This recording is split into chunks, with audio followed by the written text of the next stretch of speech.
Hello students, आज की class में हम डिस्कस करने वाले हैं फ्री रेडिकल एडिशंस रिएक्शन और एलिमिनेशन रिएक्शंस। तो सबसे पहले फ्री रेडिकल एडिशन रिएक्शंस क्या होती है? ऐसी एडिशन रिएक्शंस जो फ्री रेडिकल के ऐड होने से स्टार्ट होती है, उन रिएक्शंस को बोलते हैं फ्री रेडिकल एडिशन रिएक्शंस। तो addition reactions which are brought about by the initial addition of free radicals. पहले फ्री रेडिकल्स का एडिशन होता है, तब जाके वो रिएक्शंस स्टार्ट होती है, इसीलिए इनको बोलते हैं फ्री रेडिकल एडिशन रिएक्शंस। अब सबसे पहले इनका एक एग्जांपल लेते हैं, फ्री रेडिकल एडिशन रिएक्शंस का एक एग्जांपल देखते हैं। तो सबसे अच्छा एग्जांपल होता है alkene addition of HBr to the alkene in the presence of the peroxide. कि पेरोक्साइड की प्रेजेंस में जब भी हाइड्रोजन ब्रोमाइड का एडिशन होता है एल्कीन में, तो वो जो एडिशन रिएक्शन होती है वो फ्री रेडिकल एडिशन रिएक्शन होती है। अब इसको हम देखते हैं यहाँ पे, जैसे ये हमारी कोई एल्कीन है, इसमें HBr को ऐड कर रहे हैं इन द प्रेजेंस ऑफ पेरोक्साइड। ये जो यहाँ पे यूज किया हमने पेरोक्साइड है, इस तरह से जो लिंकेज होती है इसको पेरोक्साइड लिंकेज बोलते हैं। तो ये एक ऑर्गेनिक पेरोक्साइड हमने यहाँ पे यूज किया है। एल्कीन में जब हम हाइड्रोजन ब्रोमाइड ऐड करते हैं इन the presence of organic peroxide, तो क्या होता है कि ये HBr anti Markovnikov ops rule के अकॉर्डिंग ऐड होता है कि ये जो H है ये इस कार्बन पे ऐड होगा जिस पे लेस नंबर ऑफ हाइड्रोजन है, और ये जो Br है ये उस कार्बन पे ऐड होगा जिस पे मोर नंबर ऑफ हाइड्रोजन है। तो तब जाके ये हमारा प्राइमरी हेलो एल्केन बनता है। ठीक है, तो ये यहाँ पे था फ्री रेडिकल एडिशन रिएक्शन का एक एग्जांपल। अब इसी रिएक्शन का मैकेनिज्म देखते हैं कि free radical addition reactions actual में किस तरह से प्रोसीड होती है। तो सबसे पहले जो फ्री रेडिकल्स वाली जो भी रिएक्शंस होते हैं उनमें 3 स्टेप होते हैं। एक होता है चेन इनिशिएशन स्टेप, एक होता है चेन प्रोपगेशन स्टेप, और फाइनल वाला होता है चेन टर्मिनेशन स्टेप।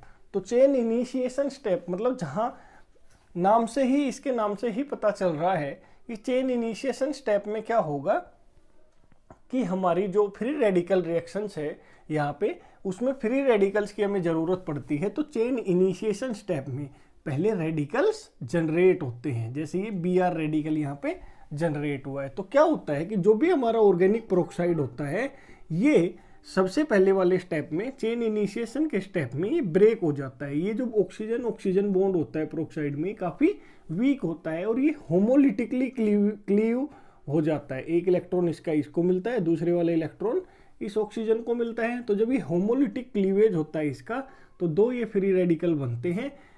ये हमारे इस तरह से 2 फ्री रेडिकल्स जनरेट हो गए। अब ये जो फ्री रेडिकल जनरेट हुए हैं ये HBr के साथ रिएक्शन करेंगे। जब ये वाला फ्री रेडिकल HBr के साथ रिएक्शन करेगा तो यहाँ से ये एक हाइड्रोजन को निकाल लेगा, तो हमारा यहाँ एल्कोहल बनेगा और ये Br रेडिकल यहाँ पे जनरेट हो जाता है। ये ब्रोमीन फ्री रेडिकल हमारा यहाँ पे जनरेट हो गया है। तो इस ब्रोमीन फ्री रेडिकल के जनरेट होते ही हमारी रिएक्शन अब आगे प्रोसीड होगी। तो सेकंड स्टेप होता है chain propagation step. Chain propagation step में क्या होगा कि जो हमारी एल्कीन है वो ब्रोमीन फ्री रेडिकल के साथ रिएक्शन करेगी। अब ये रिएक्शन किस तरह से होगी, तो ये देखिए यहाँ पे ये जो पाई बॉन्ड है ये होमोलिटिकली क्लीव होगा। एक इलेक्ट्रॉन इधर आएगा, इस पाई बॉन्ड का दूसरा इलेक्ट्रॉन इधर आएगा, तो एक रेडिकल यहाँ पे बनेगा, एक यहाँ पे। इस वाले रेडिकल के साथ ब्रोमीन जब जुड़ जाएगा, मतलब इस तरह से 2 रेडिकल बने थे और ये हमारा क्या था Br रेडिकल। तो जब ये Br वाला रेडिकल इस CH2 रेडिकल के साथ आपस में ये दोनों इलेक्ट्रॉन इस तरह से बॉन्ड बना लेंगे, तो ये रेडिकल यहाँ पे खत्म हो जाएंगे। तो Br इस तरीके से ऐड होता है और ये CH रेडिकल हमारा यहाँ पे बन जाता है। तो ये CH रेडिकल यहाँ पे मतलब इस तरह से ये पूरा एक फ्री रेडिकल यहाँ पे जनरेट हुआ है। ये फ्री रेडिकल फर्दर HBr के साथ रिएक्शन करेगा। अब ये HBr के साथ रिएक्शन करेगा तो क्या होगा, यहाँ पे हाइड्रोजन ब्रोमाइड वाला ये जो बॉन्ड है ये होमोलिटिक क्लीवेज होगा। ये H रेडिकल ये जो है ये CH रेडिकल के साथ कंबाइन होकर CH2 बना लेगा और Br रेडिकल हमारे यहाँ से फिर से जनरेट हो जाएगा। फिर से Br रेडिकल किसी दूसरे एल्कीन के मोलिक्यूल के साथ रिएक्ट करेगा, फिर ये स्टेप ये प्रोडक्ट बनेगा। ये प्रोडक्ट फिर HBr के साथ रिएक्शन करेगा, फिर Br रेडिकल। तो ये जो चेन है ये चेन की तरह ये रिएक्शन चलती रहेगी। एक स्टेप के बाद वापस यहाँ से Br रेडिकल बना, फिर नए स्टेप में फिर ये रिएक्शन करेगा, फिर Br रेडिकल कंज्यूम प्रोड्यूस होगा, फिर ये यहाँ पे कंज्यूम होगा, फिर प्रोड्यूस होगा। इस तरीके से ये चेन ऑफ रिएक्शन चलती रहेगी। अब ये रिएक्शंस कब तक चलती रहती है? जब तक हमारा ये जो Br रेडिकल है ये खत्म नहीं हो जाता। अब ये खत्म कैसे होता है? तो स्टेप जो थर्ड होता है वो होता है चेन टर्मिनेशन स्टेप। उसमें क्या होता है, अगर एक Br रेडिकल किसी दूसरे Br रेडिकल के साथ कंबाइन हो जाए और ये Br2 हमारा बन जाता है, तो ये रिएक्शन हमारी खत्म हो जाएगी, क्योंकि अब Br रेडिकल जो ब्रोमीन रेडिकल है वो आपस में एक दूसरे से बॉन्ड बना के ब्रोमीन का मॉलिक्यूल बना चुके हैं, और ब्रोमीन का मॉलिक्यूल बनते ही Br रेडिकल हमारे रिएक्शन से खत्म हो जाएंगे, और Br रेडिकल खत्म हो जाएंगे तो ये रिएक्शन हमारी प्रोसीड नहीं होगी, क्योंकि प्रोपोगेशन स्टेप में हमें ब्रोमीन रेडिकल की जरूरत पड़ती है। इसके बाद अभी हम देखते हैं एलिमिनेशन रिएक्शंस। तो एलिमिनेशन रिएक्शंस क्या होती है? ऐसी रिएक्शंस जिसके अंदर किसी भी एक मॉलिक्यूल से दो एटम या दो ग्रुप हम रिमूव कर लेते हैं, ठीक है। ये जो एलिमिनेशन रिएक्शंस है ये इनवर्स ऑफ द या reverse of the addition reactions होती है। Reverse of addition reactions. Addition reactions में हम डबल या ट्रिपल बॉन्ड में दो ग्रुप ऐड करते हैं या दो एटम ऐड करते हैं, ठीक है। एलिमिनेशन रिएक्शन में हम किसी भी मॉलिक्यूल से दो एटम या फिर दो ग्रुप हम रिमूव करते हैं, ठीक है। तो जब एलिमिनेशन रिएक्शन क्या होती है? जब किसी भी मॉलिक्यूल से दो एटम या दो ग्रुप हम रिमूव कर लेते हैं तो उन रिएक्शंस को हम बोलते हैं एलिमिनेशन रिएक्शंस। और एलिमिनेशन रिएक्शंस में क्या होता है? जब दो एटम या दो ग्रुप रिमूव होते हैं तो एक हमारा क्या होता है? डबल बॉन्ड या फिर ट्रिपल बॉन्ड जनरेट होता है। तो एलिमिनेशन रिएक्शंस में अनसैचुरेटेड कंपाउंड बनते हैं।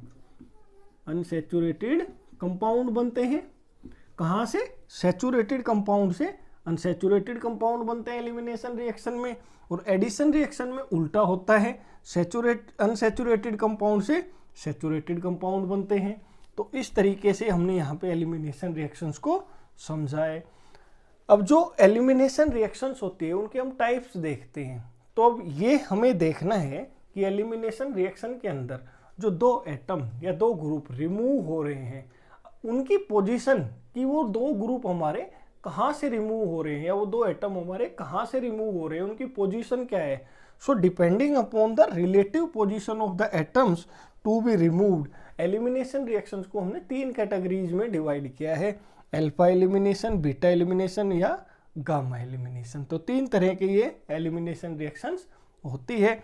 अल्फा एलिमिनेशन उस एलिमिनेशन रिएक्शन को कहते हैं कि इसका दूसरा नाम 1-1 एलिमिनेशन भी है। अभी हम आते हैं इसकी डेफिनेशन पे। सो 1-1 एलिमिनेशन रिएक्शन अल्फा एलिमिनेशन को बोलते हैं, बीटा वाले को 1-2 एलिमिनेशन रिएक्शन भी बोलते हैं, गामा वाले को 1-3 एलिमिनेशन रिएक्शन भी बोलते हैं।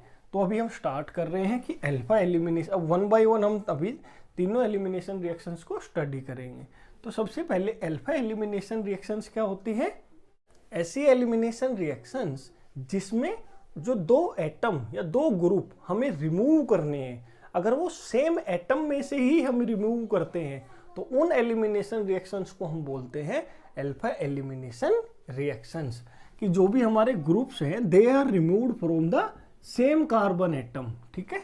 जिस एक ही कार्बन एटम से हम दो ग्रुप या दो एटम को रिमूव करते हैं तो ऐसे एलिमिनेशन रिएक्शन को बोलते हैं अल्फा एलिमिनेशन रिएक्शन। तो जब भी किसी भी मॉलिक्यूल में अल्फा एलिमिनेशन रिएक्शन होती है तो वहाँ पे इलेक्ट्रॉन डेफिशिएंट रिएक्टिव इंटरमीडिएट बनता है। रिएक्टिव इंटरमीडिएट्स क्या होते हैं हम आने वाली क्लासेज में डिस्कस करेंगे। तो अल्फा एलिमिनेशन की वजह से हमारे रिएक्टिव इंटरमीडिएट बनते हैं और उन रिएक्टिव इंटरमीडिएट का क्या नाम होता है? कार्बीन। सो अल्फा एलिमिनेशन की वजह से हमारे कार्बीन्स इंटरमीडिएट प्रोड्यूस होते हैं। तो फॉर एग्जांपल यहाँ अल्फा एलिमिनेशन का एग्जांपल देखते हैं, जनरेशन ऑफ डाइक्लोरोकार्बीन, ठीक है। कि एक जो डाइक्लोरोकार्बीन बनती है वो एक अल्फा एलिमिनेशन रिएक्शन का एग्जांपल है। अब कैसे बनेगी डाइक्लोरोकार्बीन? कि क्लोरोफॉर्म को जब हम NaOH के साथ रिएक्शन करवा देते हैं तो क्या होता है? क्लोरोफॉर्म की जब NaOH के साथ रिएक्शन करवाते हैं तो हमारे पास डाइक्लोरोकार्बीन बनती है। अब कैसे बनती है? तो ये जो क्लोरोफॉर्म है हमारे पास, ये इसको हम इस तरीके से लिख लेते हैं Cl, ये H, ये Cl और Cl। ये जो हाइड्रोक्साइड आयन होता है ये यहाँ से एक हाइड्रोजन को निकाल लेता है। तो ये हाइड्रोजन जब निकलेगा यहाँ से H पॉजिटिव को निकाल लेगा, तो ये वाले जो बॉन्ड के इलेक्ट्रॉन है वो कार्बन पे जाएंगे, और कार्बन पे जब ये जाएंगे तो ये जो Cl है ये अपने इलेक्ट्रॉन के साथ इस कार्बन से निकल जाता है। यहाँ Cl माइनस रिमूव हो रहा है, यहाँ से H पॉजिटिव रिमूव हो रहा है, तो ये H पॉजिटिव और OH मिलके ये वाटर बना रहे हैं, और Cl माइनस यहाँ से निकल गया है, तो ये Cl नेगेटिव। अब ये डाइक्लोरोकार्बन कैसे बना है कि इस वाले बॉन्ड के जो 2 इलेक्ट्रॉन थे वो तो चले गए कार्बन के पास, ये जो हमें दिखाई दे रहे हैं, और Cl अपने बॉन्डिंग इलेक्ट्रॉन्स को लेके यहाँ से निकल गया है। तो इस तरीके से डाइक्लोरोकार्बन बनती है। अब जैसा कि ये जो H है और ये जो Cl है ये दोनों एक ही कार्बन एटम से रिमूव हो रहे हैं, इसीलिए इसको अल्फा एलिमिनेशन रिएक्शंस हम बोल रहे हैं। इसी तरह beta elimination reactions, beta elimination reactions में क्या होता है कि जो भी 2 एटम है या जो 2 ग्रुप है वो एडजेसेंट कार्बन एटम से रिमूव होते हैं, कि 2 कार्बन एटम एक दूसरे के एडजेसेंट है, उनसे 2 एटम या 2 ग्रुप हम रिमूव करवाते हैं। तो ऐसी एलिमिनेशन रिएक्शंस को बोलते हैं बीटा एलिमिनेशन रिएक्शन। तो इसका एग्जांपल हम देखते हैं। तो बीटा एलिमिनेशन रिएक्शन के जो प्रोडक्ट होते हैं वो क्या होते हैं, या तो एल्कीन होती है या फिर एल्काइन होते हैं। जैसे अल्फा एलिमिनेशन रिएक्शंस के जो प्रोडक्ट होते हैं वो कार्बीन होती है, बीटा एलिमिनेशन रिएक्शंस के जो प्रोडक्ट होते हैं वो एल्कीन हो सकती है और एल्काइन हो सकते हैं।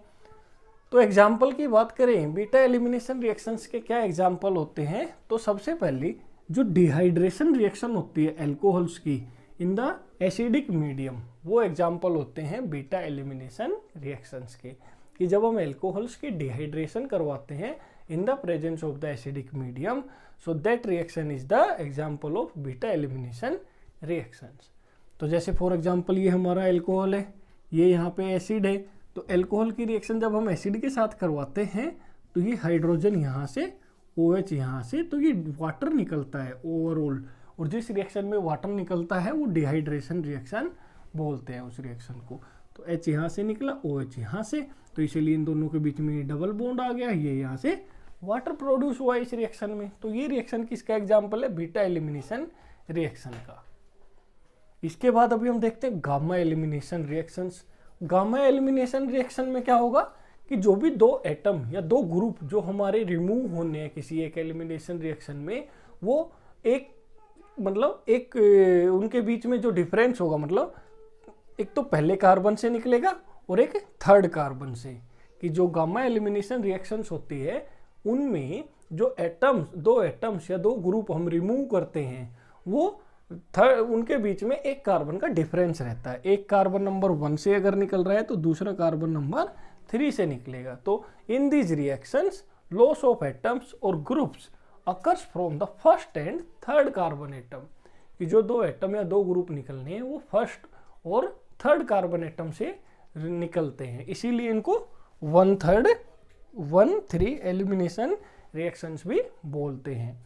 ठीक है, तो अब इन एलिमिनेशन रिएक्शंस के अंदर जनरली हमारे साइक्लिक कंपाउंड्स प्रोड्यूस होते हैं। ठीक है, तो अब एग्जांपल देखते हैं। तो ये 1,3 डाइब्रोमोप्रोपेन है, इसकी रिएक्शन जब हम जिंक डस्ट के साथ करवाते हैं तो देखिए ये इसको हमने कार्बन 1 बोल दिया है, ये 2 है हमारा और ये 3। तो जिंक डस्ट के साथ जब रिएक्शन होती है तो ये जिंक क्या करता है, जिंक ये एक ब्रोमीन को यहाँ से निकालता है और एक ब्रोमीन को यहाँ से निकालता है, तो ये 2 ब्रोमीन यहाँ से निकलती है तो ZnBr2 हो बनता है, और ये कार्बन 1 और कार्बन 3 के बीच में इस तरीके से ये बॉन्ड बन जाता है, और इनके बीच में जब ये बॉन्ड बन गया तो ये क्या बन गई, रिंग बन गई, साइकिल बन गई। तो साइक्लिक कंपाउंड हमारे बनते हैं गामा एलिमिनेशन रिएक्शंस में। तो ये हमने alpha beta gamma elimination reactions को यहाँ पे देखा है। ये अल्फा बीटा और गामा एलिमिनेशन रिएक्शन से ये किसके बेसिस पे हमने बताया है, on the basis of the relative positions of the atoms to be removed, कि जिन एटम्स को हम रिमूव कर रहे हैं उनकी रिलेटिव पोजीशन क्या है, उस बेस पे हमने एलिमिनेशन रिएक्शंस को 3 क्लासेज में डिवाइड किया था, अल्फा बीटा और गामा। इसके बाद एलिमिनेशन रिएक्शंस को हम 2 टाइप में और डिवाइड करते हैं depending upon the rate determining step, कि रेट डिटरमाइनिंग स्टेप के बेसिस पे हम एलिमिनेशन रिएक्शंस को दो कैटेगरीज में और डिवाइड करते हैं, दो टाइप में। उनका नाम है यूनिमोलिकुलर एलिमिनेशन रिएक्शंस और बाइमोलिकुलर एलिमिनेशन रिएक्शंस। इनके बारे में हम चैप्टर में जब आगे मूव करेंगे तो वहाँ पे डिस्कस करेंगे, लेकिन थोड़ा सा मैं बता देता हूँ आपको नॉलेज के लिए कि यूनिमोलिकुलर एलिमिनेशन रिएक्शंस उन रिएक्शंस को बोलते हैं जिन रिएक्शंस में जो रेट डिटरमाइनिंग स्टेप होता है उसमें केवल एक ही मोलिक्यूल प्रेजेंट होता है, तो उनको यूनिमोलिकुलर एलिमिनेशन रिएक्शन बोलते हैं। जिन रिएक्शंस के रेट डिटरमाइनिंग स्टेप में दो मोलिक्यूल्स यूज होते हैं उनको बोलते हैं हम बाइमोलिकुलर एलिमिनेशन रिएक्शंस। तो ये हमने यहाँ पे एलिमिनेशन रिएक्शंस को भी कंप्लीट कर लिया है। इसके बाद next type of organic reactions जो है उसका नाम है रीअरेंजमेंट रिएक्शंस। तो रीअरेंजमेंट रिएक्शंस क्या होती है? नाम से पता चल रहा है कि जो भी हमारा मॉलिक्यूल है उसके अंदर रीअरेंजमेंट होगा। रीअरेंजमेंट का मतलब क्या है कि मॉलिक्यूल के अंदर कुछ एटम या कोई एटम या एक ग्रुप अपनी जगह से उठकर किसी दूसरी प्लेस पे चला जाएगा उसी मॉलिक्यूल के अंदर, तो उस रिएक्शन को हम बोलेंगे रीअरेंजमेंट रिएक्शन। जब किसी एक मॉलिक्यूल में कोई एक एटम या कोई एक ग्रुप अपने एक प्लेस को छोड़कर उसी मॉलिक्यूल में किसी दूसरे प्लेस पे चला जाता है तो उस रिएक्शन को हम बोलते हैं रीअरेंजमेंट रिएक्शन। फॉर एग्जाम्पल, जैसे ये हमारे पास 1 ब्रोमोब्यूटेन है, इसकी रिएक्शन जब हम एनहाइड्रस एल्यूमिनियम क्लोराइड के साथ करवाते हैं तो ये जो फर्स्ट पोजीशन पे 1 2 3 4 फर्स्ट कार्बन पे जो ब्रोमीन जुड़ा रहता है, ये जो अटैच्ड है, ये यहां से उठकर इस सेकेंड कार्बन के ऊपर ये ब्रोमीन चला जाता है। तो 1 ब्रोमोब्यूटेन से जो 2 ब्रोमोब्यूटेन में जो कन्वर्जन होता है ये एक तरीके की रीअरेंजमेंट रिएक्शन है। तो इस तरह की रिएक्शंस को हम बोलते हैं रीअरेंजमेंट रिएक्शंस। इसके बाद आती है आइसोमराइजेशन रिएक्शन। ऐसी रिएक्शंस जिसमें एक पर्टिकुलर आइसोमर अपने दूसरे आइसोमर में कन्वर्ट हो जाता है तो उस रिएक्शन को बोलते हैं आइसोमराइजेशन रिएक्शन। इस तरह की रिएक्शंस में जो भी हमारा मॉलिक्यूल होता है उसका मॉलिक्यूलर फॉर्मूला और जो कार्बन जो स्केलेटन होता है, कार्बन की जो चेन होती है, वो उस तरीके से वो हमारी सेम ही रहती है, उसमें कोई चेंज नहीं आता है। तो जैसे ये ट्रांस 2 ब्यूटीन है, जब लाइट रेडिएशन या अल्ट्रावायलेट रेडिएशन की प्रेजेंस में जो ट्रांस 2 ब्यूटीन होता है ये सिस 2 ब्यूटीन में कन्वर्ट हो जाता है, तो एक आइसोमर ट्रांस से सिस बन रहा है। तो इस तरह की रिएक्शंस को हम बोलेंगे आइसोमराइजेशन रिएक्शंस। इसके बाद अभी हम देखते हैं कंडेंसेशन रिएक्शंस। कंडेंसेशन रिएक्शंस में कंडेंसेशन का मतलब होता है मॉलिक्यूल्स का आपस में कंबाइन होना, एक दूसरे के साथ कंबाइन हो जाना। तो कंडेंसेशन रिएक्शंस में क्या होता है, 2 और मोर जो मॉलिक्यूल होते हैं, चाहे वो मॉलिक्यूल सेम भी हो सकते हैं और डिफरेंट भी, कि 2 और मोर मॉलिक्यूल, वो मॉलिक्यूल सेम सब्सटेंस के भी हो सकते हैं और डिफरेंट सब्सटेंस के भी, वो आपस में कंबाइन हो जाते हैं। और जब मॉलिक्यूल्स का इस तरह से कॉम्बिनेशन होता है तो उस टाइम पे हमारे कुछ स्मॉल मॉलिक्यूल्स जैसे वाटर, अमोनिया, HCl एक्सेट्रा, इस तरह के जो स्मॉल मॉलिक्यूल्स है वो बाई प्रोडक्ट की फॉर्म में बन भी सकते हैं और नहीं भी बन सकते।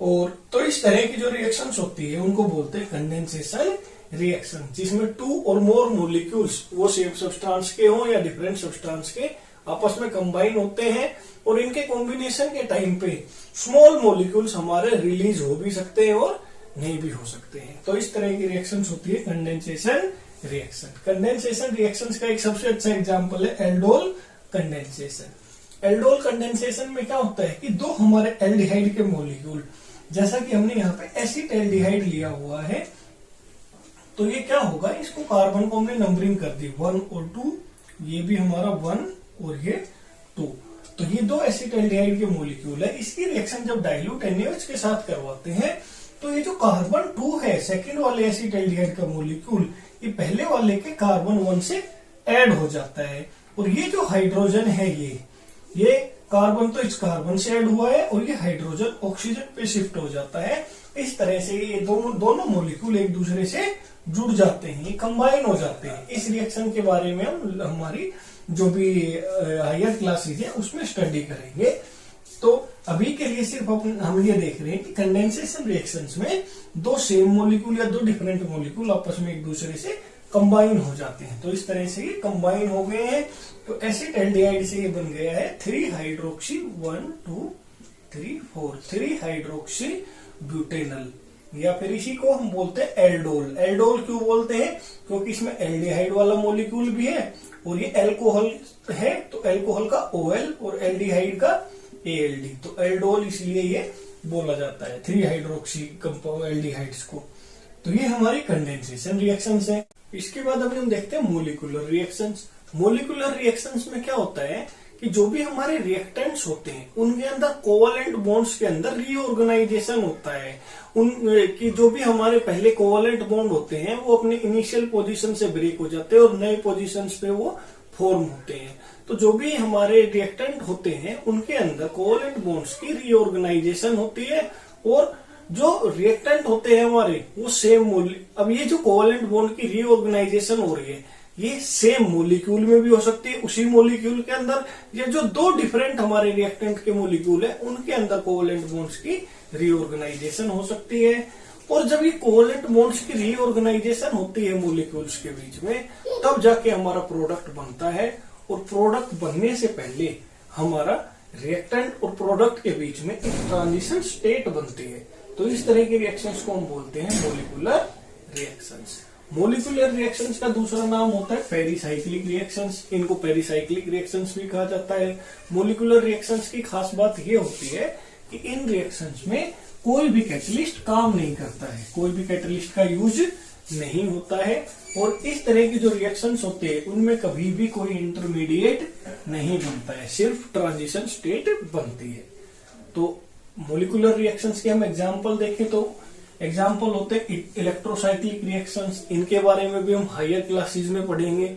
तो इनमें क्या होता है इलेक्ट्रोसाइक्लिक रिएक्शंस में, जैसे ये 1,3-ब्यूटाडाइन लिया है, जब लाइट की प्रेजेंस में 1,3-ब्यूटाडाइन की रिएक्शन हम करवाते हैं तो आप ये देखिए इस तरीके से, ये 1,3-ब्यूटाडाइन में दो बॉन्ड होते हैं, दो पाई बॉन्ड होते हैं।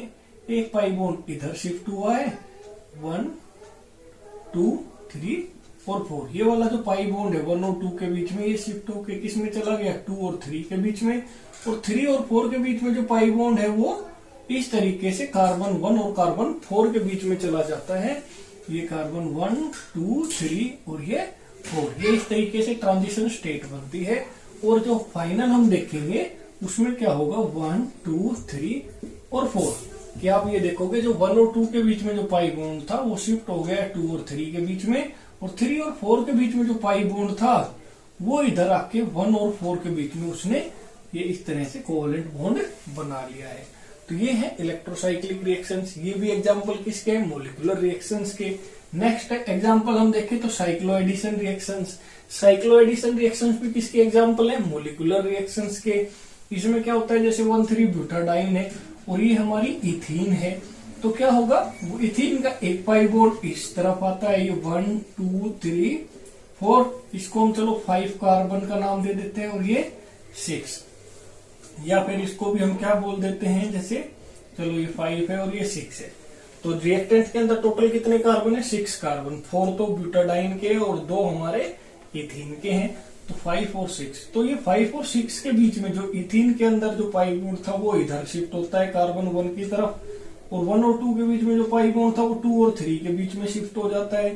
3 और 4 के बीच में जो पाई बॉन्ड है वो 6 कार्बन 4 और 6 के बीच में शिफ्ट हो जाता है। जैसा कि हमने देखा था, तो यहाँ क्या हो रहा है रीऑर्गेनाइजेशन ऑफ कोवलेंट बॉन्ड्स। अब वो सेम मॉलिक्यूल के अंदर भी हो सकता है और दो डिफरेंट रिएक्टेंट के मॉलिक्यूल्स के बीच में भी। तो जब ये बॉन्ड्स इस तरह से ट्रांसफर हो रहे हैं, जो शिफ्ट हो रहे हैं, तो ये वाला जो पाई बॉन्ड 1 और 5 के बीच में शिफ्ट हुआ है, तो ये हमारा 5 था, ये 5 नीचे वाले को नाम देते हैं, 4 के बाद ये 5 ये 6, तो ये हमारा 6 था 1 2 3 4 5। तो 1 और 6 के बीच में इस तरह से बॉन्ड बनने लग जाएगा। 1 और 2 के बीच का ये पाई बॉन्ड ब्रेक हुआ है, तो 1 और 2 के बीच में हम कंप्लीट पाई बॉन्ड नहीं दिखाएंगे। 2 और 3 के बीच में भी ये पाई बॉन्ड कंप्लीट नहीं बनाया, तो इसको भी डॉटेड से। तो इस तरह से ये पूरे जो नए बॉन्ड बनने शुरू हो रहे हैं उनको हमने डॉटेड से दिखाया है। तो ये हमारी ट्रांजिशन स्टेट बनती है।